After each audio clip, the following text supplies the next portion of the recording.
artist talk on her practice that's informing this amazing exhibit, Unmaking the Frame. Just to let everyone know that we are Instagram living right now. So hello everyone who is tuning in from Instagram. My name is Amy Bagshaw, and I am the program coordinator of the Museum and Gallery Studies program, the director of the Campus Gallery and faculty here at the DVA. And on behalf of myself and the School of Design and Visual Arts, Georgian College acknowledges that all campuses reside on the traditional lands of the Anishinaabe people. The Anishinaabe include the Ottawa, the Ojibwe, and the Potawatomi nations, collectively known as the Three Fires Confederacy. Georgian College is dedicated to honoring Indigenous history and culture, and is committed to moving forward in the spirit of reconciliation and respect with all First Nations, Métis, and Inuit people. Thanks for being here.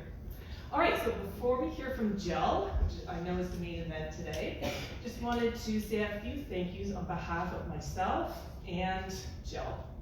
So thank you first to my predecessor, Gary Evans, who may be joining us online today, who set the programming for the Campus Gallery this year.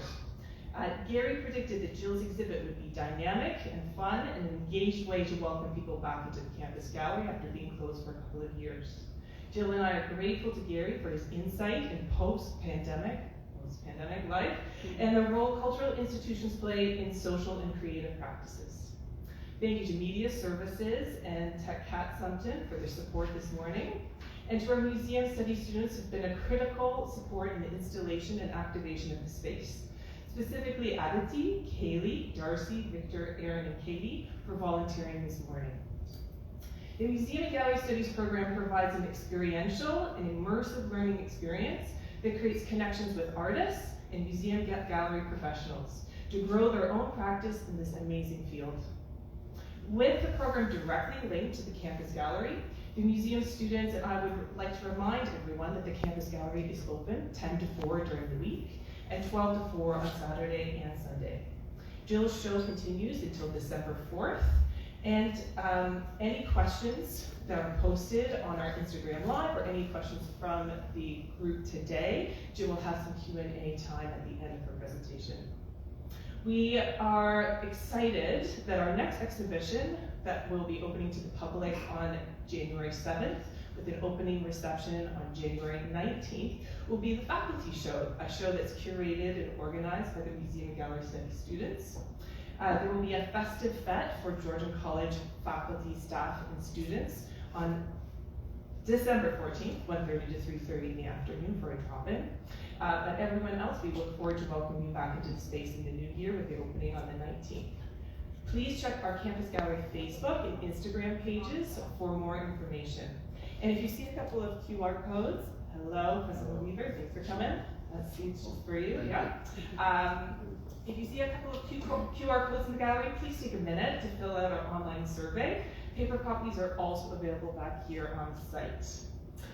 This helps us to learn more about the communities that we serve, and also gives you a space to share your email to get onto the Campus Gallery email list. Thank you so much for your help with this initiative. Okay, Jill Price. Jill Price's exhibit, Unmaking the Frame, has been an amazing success since its opening on November 3rd. Visited and activated by students, faculty, and staff, and the public on a daily basis, Jill has created an installation that people want to visit, play, and stay a while within, provoking joy and vibrancy through personal performances of activation in this exhibit. Has given viewers permission to move beyond a traditional relationship between observer and subject and embrace collective, dynamic participation. We have witnessed the unexpected relief of visitors who have been given permission to touch and smell and eat and engage with most things in this gallery. From blowing bubbles and bouncing on balls to dancing to music, knitting and eating apples, our student-centered Campus Gallery has unmade not just the frame through Jill's installation, but have also unmade the previous structures of supposed accepted behaviors within a gallery space. To be an artist exhibiting at the Campus Gallery is also to act as a mentor and teacher to the museum studies students, such that the gallery becomes a classroom. So well suited to this dynamic, Jill Price As an educator for over 2 decades and previous professor in the DBA, Jill brings the balance of academic integrity and conceptual rigor to an educational focus that translates far beyond her being on site. Her intention resides in the installation she leaves behind and lives on and manifests in creating a dynamic artistic community where participants become the art occurring within and outside of the gallery itself. Part of this space evokes the familiar and relaxation that occurs within this space, a reference to domestic and personal spaces. Famed artist Louise Bourgeois declared, "Art is not about art. Art is about life," and this sums it up. And with this sentiment in mind, Jill's exhibit considers life within and outside of the space, while also bringing attention to material and environmental impact, and unpacking the powerful historical genres and rules implied within a still life. Robin Pigramin's article, "A Conversation with Women Who Curate New York's Museums," in the New York Times yesterday, details a conversation between Robin and Anne Temkin from MoMA and Naomi Beckworth of the Guggenheim. Temkin states, "It is important in the reconsideration of gallery spaces that visitors, quote, don't feel a lecture, they feel a discussion." Beckman agrees. All of a sudden, the museum is a site for public discourse, and that she is, quote, interested in the project of making and remaking museums instead of just destroying them. I believe that this exhibit is an invitation. It is a public discourse, and it is a remaking. A past instructor within Georgian College's fundamental art and fine art programs, Jill Price is an interdisciplinary Canadian artist and independent curator of German, Scottish, Welsh, and unknown descent, grateful to be living, working, and playing on the traditional territory of the Wendat Nation and Anishinaabe people in Barrie, Ontario. Price earned a BFA and Bachelor of Education at Western University, an MFA in Interdisciplinary Media Studies and Design at OCAD, and the recipient of a 2016 SSHRC National Research Grant, the 2017 Michael Smith Foreign Student Study Bursary for research in the ecological, social, and psychological shadows of the global textile industry. Price was awarded OCAD's 2017 Research and Writing Award for her thesis, Land as Archive, a collection of seen and unseen shadows. Having also received the 2018-2019 Faculty of Arts and Science Dean's Award for Environmental Justice, the 2021 Faculty of Arts and Science Project-Based and Portfolio PhD Research Award, and a 2021-2022 Teaching Fellowship at Queen's University. Price is currently in the last stages of her PhD Research Fellowship at Queen's University, in which she is in the process of developing an unmaking methodology. Without further ado, please give a warm welcome to Jill Price.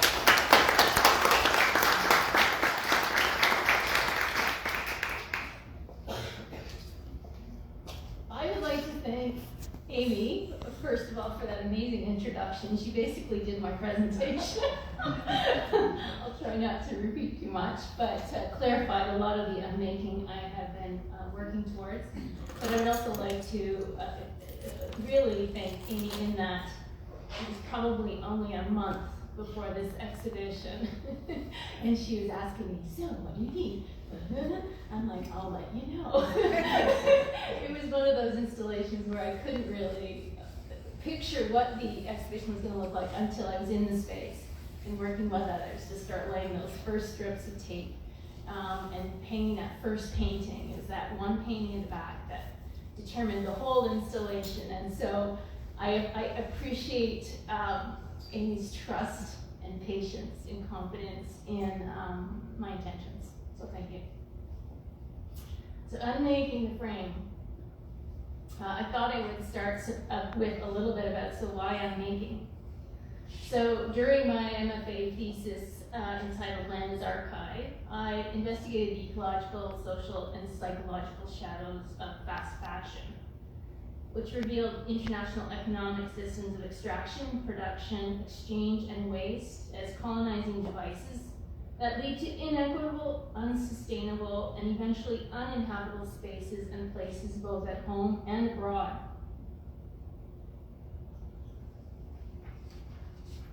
While creating a body of work that would speak to these tragedies and trauma, I recognized how my art practice was also contributing to ecological and cultural genocide around the world.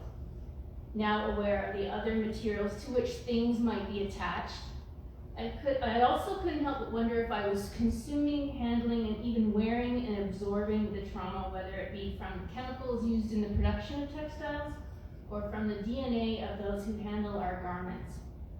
Wanting to unmake myself from this trauma, I began to investigate how I could adjust my role as a consumer and maker so that I was reducing the amount of harm I was creating.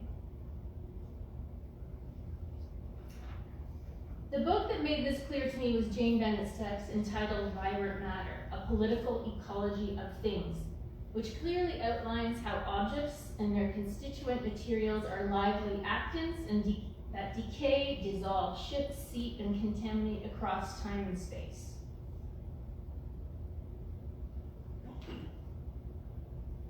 Barely thwarting a midlife crisis prior to defending my MFA, upon reflecting how many things I was putting into the world. For 2 years, everywhere I looked, I was able to see the material hypocrisies of artists creating an abundance of monumental works to create environmental awareness, all while perpetuating industrial aesthetics, material extraction, consumer fetishism, and global systems of mass production and exchange. One of the books that substantiated my perspective was Steven Shaviro's book, No Speed Limit, which clearly outlines how the arts contribute to the ecological problems we often speak to. He explains, aesthetics do not violate the laws of political and physical economies, but oddly subsist alongside these economies and apart from them, only offering us escapism and not escape from that which we draw attention to. Shaviro goes on to argue that the art forms that embrace and carry forward the accelerated aesthetics have no efficacy in dismantling the neo-colonial and neoliberal capitalist systems artists repeatedly critique. These ideas are also echoed within Inughuat scholar Eve Tuck's essay, Suspending Damage, A Letter to Communities. Although not specifically speaking to artists, she calls on scholars to stop researching and presenting on the trauma of communities not their own, as it carries forward the trauma, rather than operating reparations and solutions. As many artists are researchers and scholars, it began to become evident to me that the art world is very much guilty of perpetuating harm through the use of imagery, materials, and words. Whoa. Okay. All right. So this is when I started to think about undoing and unmaking as methods and words. At first, working with the word undo / undoing, I had to relinquish the word, as undo undoes itself at its very inception, in that we cannot undo what has already been done. Shifting to unmake as a verb, at first glance, I wasn't overly taken with the negative connotations of its meaning. But when put into the context with the word harm,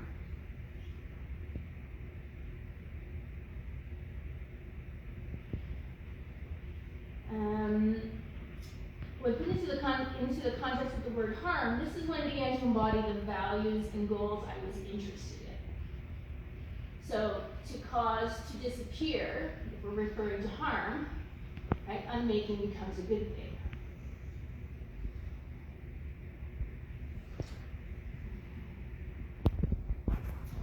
So both within the title of this installation as well within the title of my thesis, From Unsettling to Unmaking, One Settler's Critical Methodology for Unmaking Anthropogenic Perspectives and Gestures Towards Land, unmaking, as written here, with a slash between its prefix and its root, is to be considered an adaptive and generative method that uptakes slow, gentle, collaborative, and timely acts of deconstruction or dismantling in order to create something else of value or use. Also making reference to the UN, United Nations, and their 17 global goals for sustainability, I'm working to expand the definition of unmaking so that the word becomes synonymous with repair, restore, resist, refrain, refuse, relinquish, and reimagine.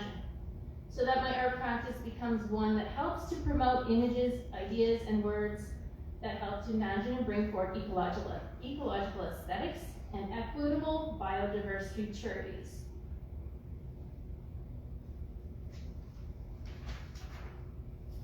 At the beginning of my journey into unmaking, I began to unmake things that were no longer of use to me due to some kind of damage or lack of desire. While conducting these repetitive, durational acts, I was naively thinking about how the process offered a metaphor for something else, which in this case I was considering how unraveling and untwisting of material could point to the long and difficult journey of decolonization in Canada. It was upon reading Decolonization is Not a Metaphor, again by Inuktitut scholar E. Tuck, that was called to my attention that decolonization is nothing short of giving land back.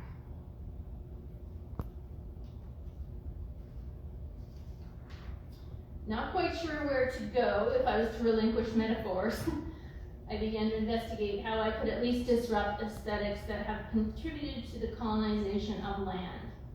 Primarily a landscape-based artist, prior to entering into my MFA, I began to unmake old landscape paintings on canvas to create soft sculptures that would disrupt geographies represented, unsettle the horizon, and point to how our environments are multi-dimensional and always shifting, folding, collapsing, and rotating.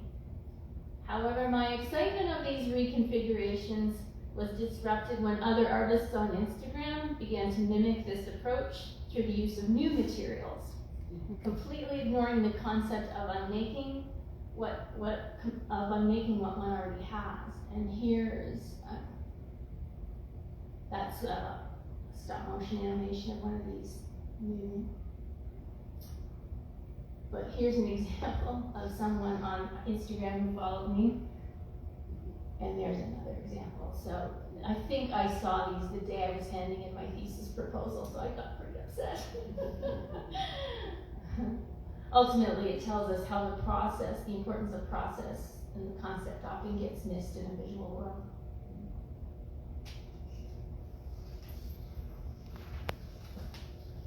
So disillusioned with how my studio investigations were being co-opted visually and not conceptually by the capitalist machine that is social media, it was the introduction to Amanda Bochug's book, The Ethics of Earth Art, when it became very clear to me how land as a body is not considered in regards to ethics. This is when I arrived at the belief that all art is land art, as it is from the earth and its atmosphere all things come, across this planet all materials travel, and to its air, water, and land all material eventually returns.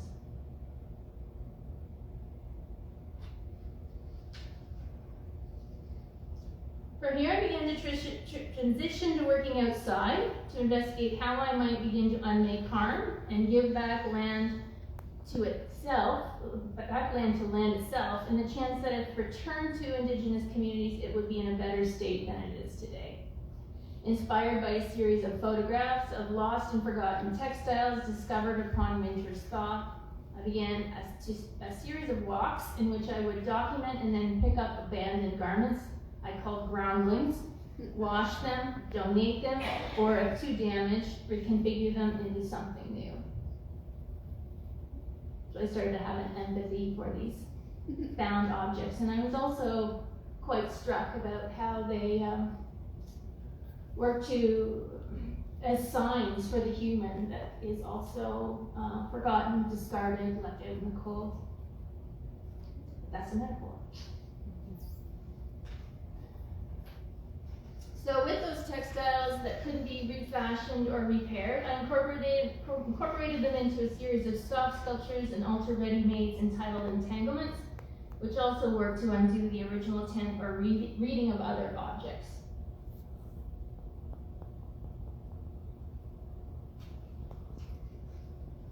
By beginning to decenter the human and considering agency of things and the well-being of land and its other inhabitants, Unfurled, held at the Aurelia Art and Historical Museum, investigated the North Atlantic history of the fur trade from the animal's perspective.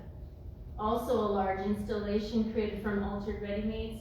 Upon reflection, despite the use of wordplay and whimsical assemblages of material within the room, I realized I was still bringing forward narratives of trauma, and once again reminded of Eve Tuck's essay Suspending Damage and Stephen Shapiro's writing on aesthetics.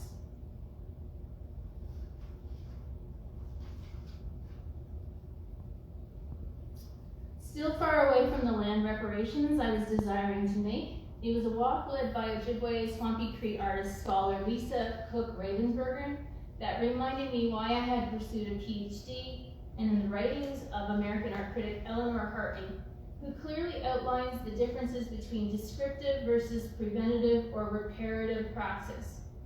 Hartney describes preventative or reparative environmental work as solution-based and focuses on the amelioration of environmental harm. Within Hartney's article Art for the Anthropocene Era, I was particularly drawn to Revival Field by Mel Chin, in which the artist reached across fields of study to plant plants that could assist with the removal of high levels of lead in soil after Hurricane Katrina. Naive at the time as to the need to eventually dispose of all those plants, nor even considering the well-being of the plants themselves, I remember being particularly impressed in how Chin's practice was determined by where help was needed.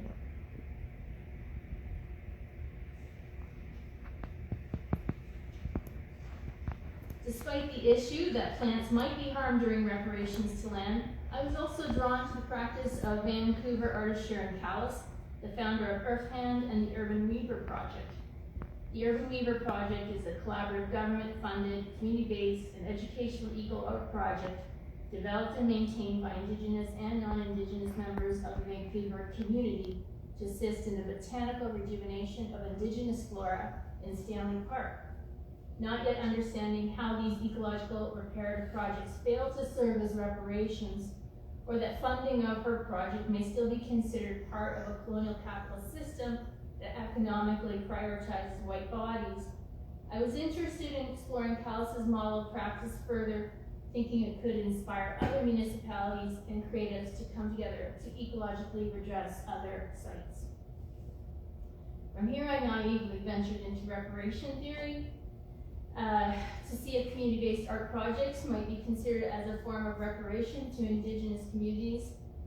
But the journey into reparation theory and climate reparations reveal how making reparations or unmaking harm are extremely difficult, as reparations may not repair all harm, as the harm done may have been devastating and irreversible, and had long-term consequences for both the individual and for society as a whole. Scholar Lisa Margarel further clarifies that all those wanting to make reparations for their actions cannot self-determine what those reparations will be. More specifically, reparations should focus more directly and explicitly on those who have been harmed and seeks to provide some repair for rights that have been trampled, for harm suffered, for indignities endured. She also reiterates that reparations made without the promise of large institutional change and the promise of non-recurrence simply serve as empty promises. What was helpful were passages that outline how reparation could simply be ceasing ongoing violations. Ultimately, if you know something may be causing more harm, just stop.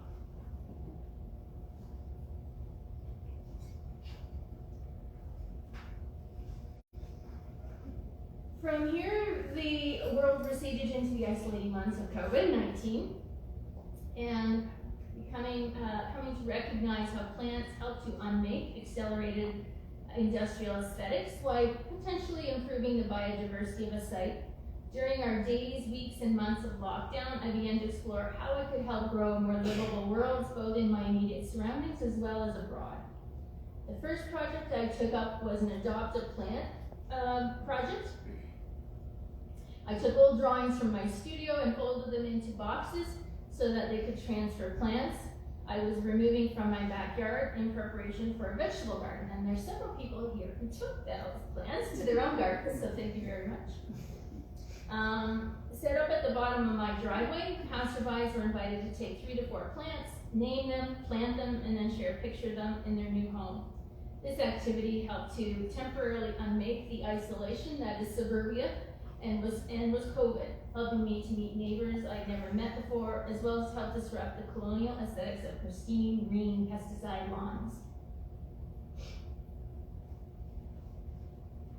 Then also thinking about the dematerialization of art back in the 60s, 70s, and 80s, I also tried my hand at writing, speculating on what a tree might say to Rob Ford due to his ongoing threats to the Greenbelt. I wrote a letter to the Premier from the perspective of a hawthorn tree, outlining why he should unmake his plans to remove more trees and green space in this time of ecological crisis. I'll just read this.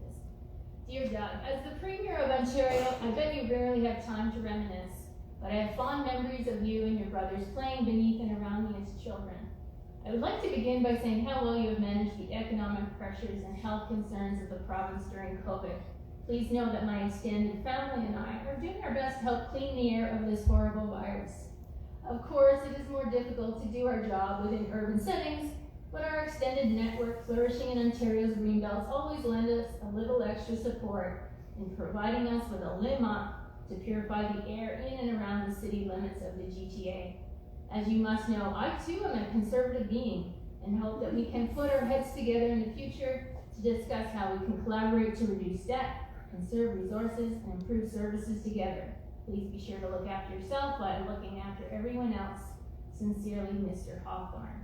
P.S. Please accept this plantable postcard as a token of my appreciation.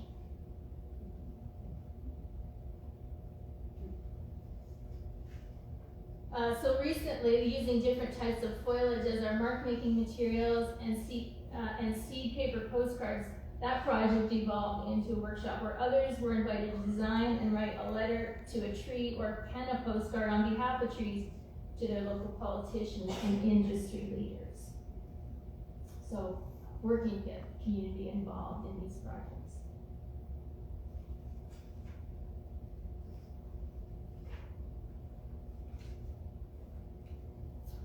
Okay.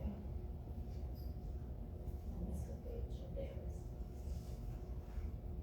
So then, fall of 2021, I took up the call from Richard Falk and his essay scholarship as engagement to unmake myself from my own research and practice to become of service as part of the Queen's University PhD Community Initiatives, in which I work with 5 other scholars on behalf of Little Forest of Kingston to help research and design a toolkit for youth that empowers them to determine if their immediate communities are in need and can support little forests, which can help mitigate climate change in their neighborhoods.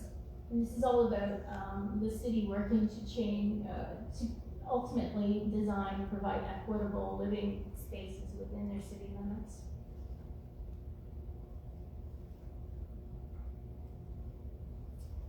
Most recently, I've investigated with working with plants, more specifically trees inside the gallery, replying to a curated exhibition entitled Imagining Sustainable Futures.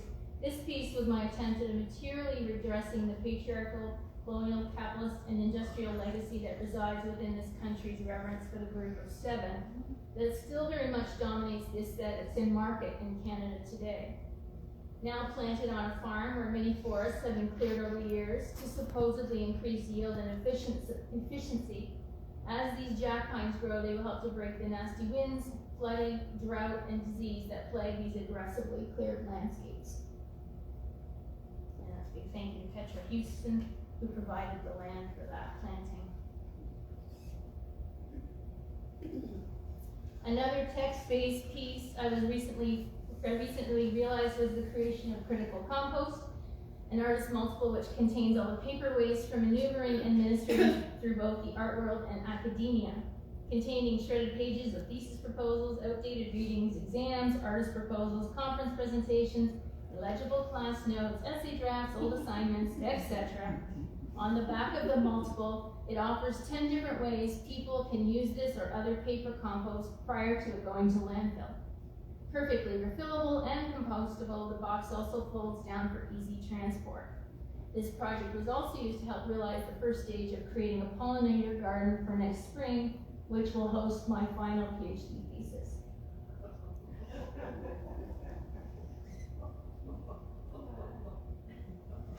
Laughter, you tell.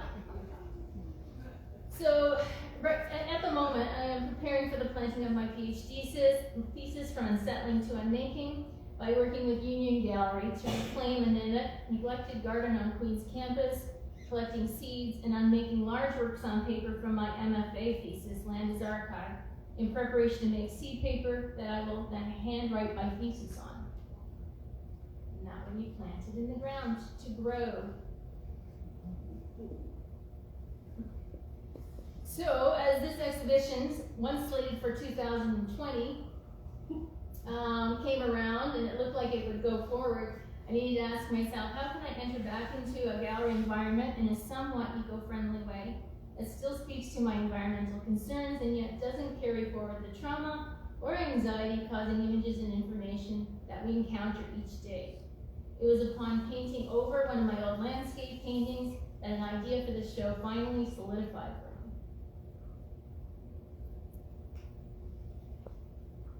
Enjoying both the joyful colors and simplicity of the abstract composition, when I finally took it out of my studio and upstairs into natural light, amongst all my other things, I saw how my painting was echoing and communicating with other objects throughout my house, and how I could create another installation like that at OMA, yet with perhaps a more gleeful effect.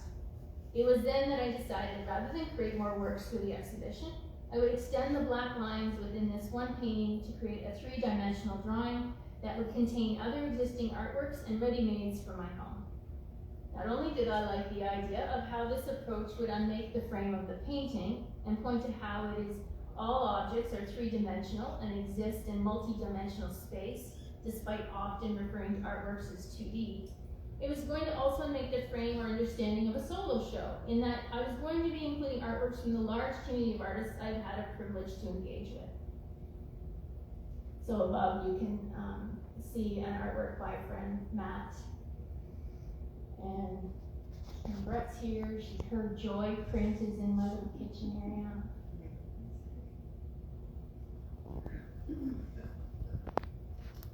So how else does this exhibition attempt to break down the frame? Well, let's first look at the expanded etymology and definition of frame.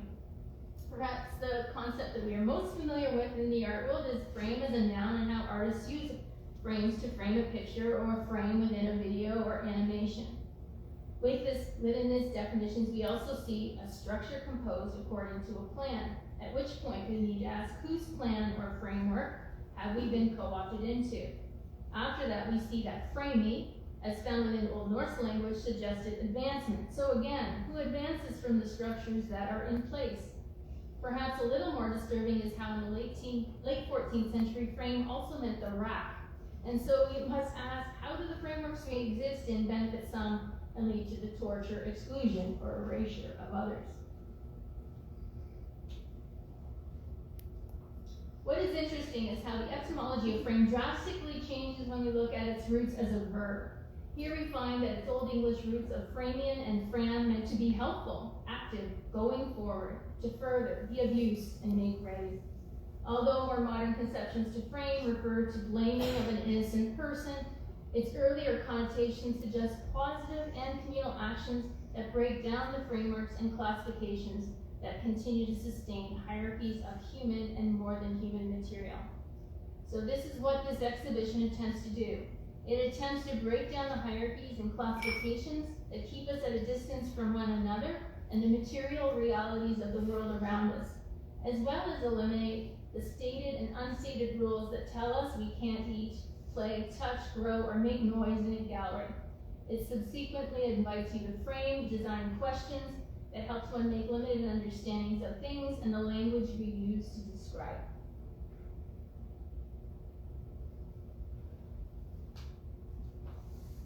The installation also works to unmake market expectations of art and an art exhibition. Beyond nothing titled for consumption or price, the exhibition features many artworks that I already had in my existing archive. This very much goes against the commercial market and sometimes even the public gallery system, in that dealers rarely want to show old work, and curators are often looking to our most recent work. Some may argue that to do this undermines the original intent of the work, but I would argue that a work does not need to remain static or hidden, but it can be recontextualized and in turn revitalized to fill a new mandate by its maker or through processes of redress that bring forward different cultural points of perspective. The picture on the right also documents how this installation helps to unmake the delineations that often separate artists from audience, as well as unmake material frames confined and contained within an object, as assemblages in the space often point to material connections between an icon and its true materiality. For example, here we see a clay rabbit confronting a rabbit rug hung on the wall. By doing this, I'm working to point to the larger ecological systems from which I am abstracting and discarding. The instructional prompt to design a question using the relabeled books also works to break down the notion that an artist's statement is an answer, static or truth, and reminds us that all visuals are text and all words are imagery, both of which can cause harm if we're not careful.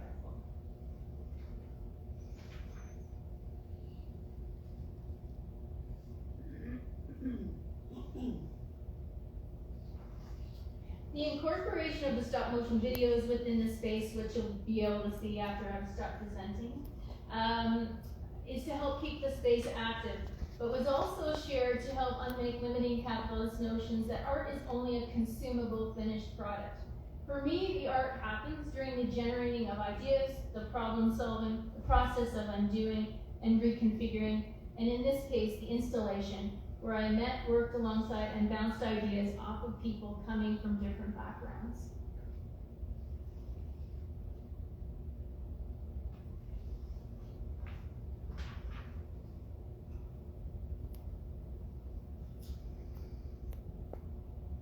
The suits and mirrors were integrated to allow the audience/performance artists to become part of the drawing and see themselves reflected within the gallery's ecology of material and things. Then there are other elements that simply point to me very literally unmaking things, specifically frames, to create something new, as in the latter is old frames that I no longer, my stretchers unmade over there, which I refer to the forest as to forest.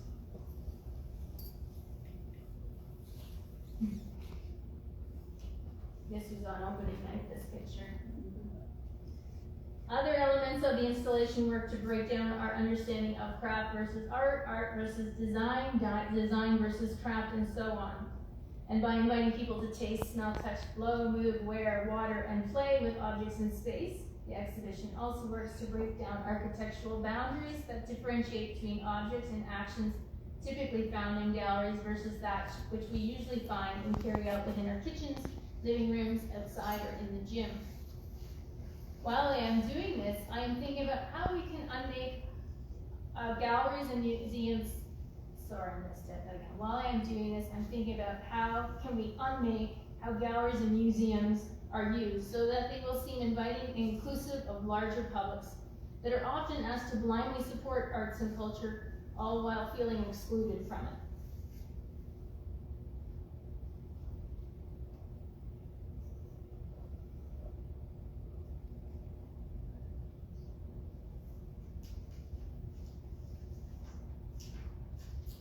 Also due to the instructional prompts, the making and unmaking has continued without my presence, where the students of the Museum and Gallery Studies program have taken ownership of the instructional prompts and helped to continue activating the space and objects so that the liveliness and agency of the different objects remains visible both in and outside of the gallery. I was particularly pleased to see a student named Amy Henderson taking the forest on walks outside of the building and quite suitably to the library where it visited other trees from other forests. I'll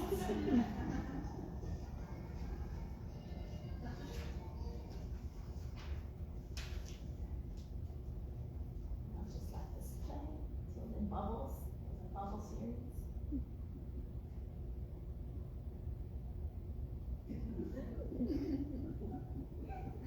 I need to talk to James. I really want to know what he's doing. Me too, James.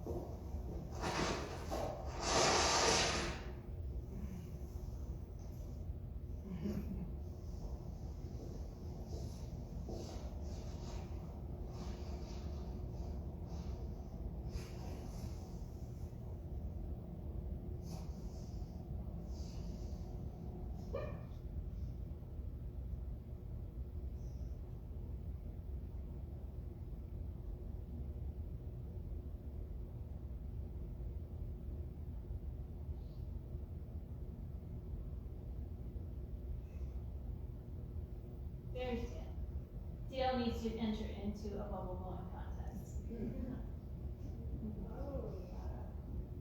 Wait for it.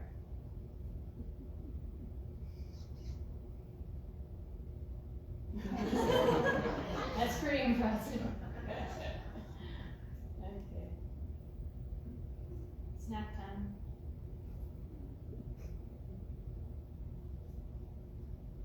Oh yes, and Yasmin deserves huge accolades for eating these brown bananas. I replaced them with apples because I just couldn't put her through that torture.